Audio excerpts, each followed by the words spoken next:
जय हिंद दोस्तों। 5 राज्यों के विधानसभा चुनाव और उसके तुरंत बाद करीब 3 महीने बाद देश के अंदर लोकसभा के आम चुनाव 2024, जिसमें जोर आजमाइश होने वाली है कांग्रेस और भाजपा के बीच में, मोदी जी और राहुल के बीच में, और एनडीए और INDIA गठबंधन के बीच में।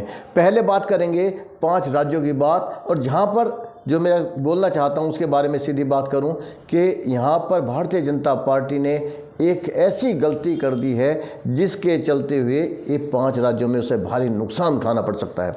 हालांकि भाजपा के पास एक से एक बड़े रणनीतिकार हैं। खुद मोदी और अमित शाह राजनीति के बड़े खिलाड़ी हैं, लेकिन बड़े बड़े खिलाड़ियों की नीतियां भी कई बार फेल होती हैं, कई बार नुकसान हो जाते हैं।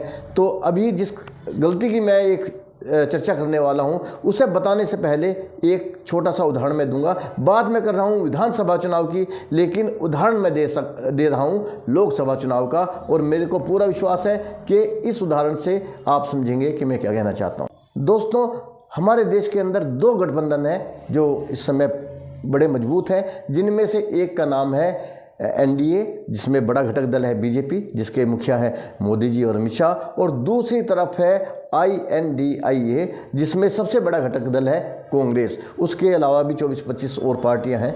अभी उनके बारे में बात चल रही है, कौन सी पार्टी कम होगी या ज़्यादा होगी। तो BJP देखने से बड़ी पार्टी है, कोई इसमें शक नहीं होना चाहिए। दुनिया की सबसे बड़ी पार्टी है, सबसे धनी पार्टी है। और दूसरी तरफ गठबंधन है। गठबंधन एक चीज़ में तो निश्चित रूप से आगे है कि अगर सारी पार्टी का वोट शेयर जोड़ दिया जाए, हालांकि मेरा दिल जहाँ तक अभी कहता है, मुझे लगता नहीं है कि गठबंधन पूरी तरह से बन पाएगा या कामयाब हो पाएगा, क्योंकि अभी बेसिक चीज़ों के ऊपर काम चल रहा है। लेकिन जब सीटों के शेयरिंग की बात आएगी, सीटें बांटने की बात आएगी, तो वहाँ पर कई पार्टियाँ रूठेंगी, कई पार्टियाँ गठबंधन को तोड़ भी सकती हैं। मुझे लगता है कि ये बहुत दूर की कौड़ी है, लेकिन मान लेते हैं कि अगर गठबंधन पूरी तरह से एकजुट रहता है, उनका वोट शेयर जुड़ जाता है, तो जो आंकड़े आएंगे निश्चित रूप से भारतीय जनता पार्टी का सफाया कर सकते हैं। ये कैलकुलेशन है, एक आंकड़ा है, आप इसे कैलकुलेट कर सकते हैं।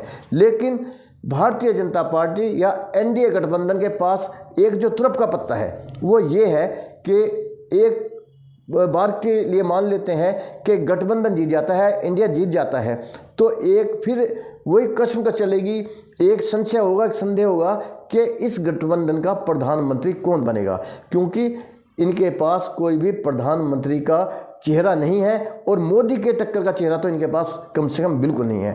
जो BJP को वोट देने वाले लोग हैं वो बिल्कुल एकजुट है, उनका मकसद और उसका माइंडसेट बिल्कुल क्लियर है कि मोदी जी को वोट देना है, मोदी को प्रधानमंत्री बनाना है। लेकिन गठबंधन की तरफ, इंडिया गठबंधन की बात करता हूं मैं, इंडिया गठबंधन की तरफ ये निश्चित नहीं है कि प्रधानमंत्री का जो चेहरा होगा वो राहुल गांधी होंगे या ममता बनर्जी होंगी, या हो सकता है कि केजरीवाल भी सोच सकते हैं, बहुत सारे हैं, नीतीश कुमार जी हैं बिहार से, वो भी सोच सकते हैं, अखिलेश यादव सोच सकते हैं। लेकिन देश की जनता के बीच में ये है कि आखिर हमें वोटिंग किसे करना है, वोट किसे देना है, प्रधानमंत्री किसे बनाना है, ये सबसे बड़ा जो पॉइंट है, ये तुरप का इक्का है भाजपा के लिए, जो भारतीय जनता पार्टी को गठबंधन से आगे निकाल देता है। साथियों, जिस गलती को इंडिया गठबंधन लोकसभा चुनाव के अंदर करने जा रहा है कि बिना किसी चेहरे के ऊपर चुनाव में उतरने की तैयारी है, उसी गलती को भारतीय जनता पार्टी कर रही है विधानसभा चुनाव के अंदर। कोई चेहरा नहीं दे रही है। सबसे पहले बात कर लेते हैं सबसे बड़े स्टेट की, मध्य प्रदेश, जहां पर विधानसभा की 230 सीटें हैं, उनके ऊपर टक्कर चल रही है। 116 सरकार बनाने के लिए सीट चाहिए इन्हें। तो सबसे बड़ा सवाल उठता है कि यहाँ पर मध्य प्रदेश के अंदर कमलनाथ कांग्रेस की तरफ से मुख्यमंत्री का चेहरा है, एक राय है, कोई उसके ऊपर संशय नहीं है, कोई असमंजस की स्थिति नहीं है कि मुख्यमंत्री कौन होगा, कमलनाथ और कमलनाथ। दूसरी तरफ अब आ जाते हैं भारतीय जनता पार्टी में। अब जनता ये पूछेगी कि अगर हम भारतीय जनता पार्टी को वोट देते हैं तो हमारा मुख्यमंत्री कौन बनेगा। कमलनाथ की टक्कर के चेहरा जो वहाँ पे हैं, शिवराज सिंह चौहान बड़े चेहरे हैं, और ज्योतिरादित्य भी है। लेकिन इस एक रणनीति के तहत भारतीय जनता पार्टी ने कई केंद्रीय मंत्रियों को या सांसदों को विधानसभा की टिकट दे दी है, नीचे का चुनाव लड़वा रहे हैं विधानसभा का। कोई भी सांसद या केंद्रीय मंत्री कभी भी विधानसभा का चुनाव नहीं लड़ना चाहता। कोई भी एक ऊंची पोस्ट पे जाकर नीचे की पोस्ट पे चुनाव लड़ना पसंद नहीं करता, लेकिन टिकट दिए गए हैं तो चुनाव लड़ना उनकी मजबूरी हो गई। अब वो अपनी इज्जत बचाने के लिए पूरे क्षेत्र में घूम घूम कर लोगों को ये बता रहे हैं कि ये मत समझना कि हमें खाली अपनी सीट जीतनी है, हमें तो पार्टी ने किसी बड़े मकसद के लिए विधानसभा का चुनाव का टिकट दिया है। मतलब लोगों को क्या बताना चाहते हैं कि मैं मुख्यमंत्री के रेस में हूँ, जिससे कि उनका एक राज्य के अंदर, हालांकि ये रेवड़ी मोदी जी का शब्द है कि रेवड़ी कल्चर नहीं होना चाहिए, ये रेवड़ी इन मंत्रियों के बीच में, सांसदों के बीच में मोदी जी ने बांट दी है कि भाई जो जो अपने क्षेत्र से ज़्यादा सीटें लेके आएगा उसका मुख्यमंत्री हम बनाएंगे। कोई भी मुख्यमंत्री का चेहरा नहीं दिया है, लेकिन जनता ये पूछेगी कि कमल नाथ के सामने भारतीय जनता पार्टी का कौन सा चेहरा है। अब बात करते हैं राजस्थान की, जहाँ पर विधानसभा की 200 सीटें हैं और कांग्रेस की तरफ से निर्विवाद रूप से अशोक गहलोत मुख्यमंत्री का चेहरा है। उनके टक्कर पे ना कोई दूसरा है और ना वहाँ पर कोई असमंजस की स्थिति है। दूसरी तरफ अगर भारतीय जनता पार्टी में आ जाए तो वहाँ पर फिर से कोई चेहरा नहीं है। बस एक चीज़ बोली जा रही है कि आपको वोट देनी है कमल के फूल पर, आपको मुख्यमंत्री का चेहरा नहीं देखना है, आपको कमल के फूल पर वोट देनी है, आपको मोदी जी के चेहरे पर वोट देनी है। अब फिर जनता तो ये पूछेगी कि भाई अगर सरकार बन जाती है तो हम अपनी समस्या बताने के लिए क्या हम कमल के फूल के पास जाएंगे? क्या हमारी जो जिम्मेदारियां होंगी, जो हमारी अपेक्षा होंगी, वो क्या कमल का फूल पूरी करेगा?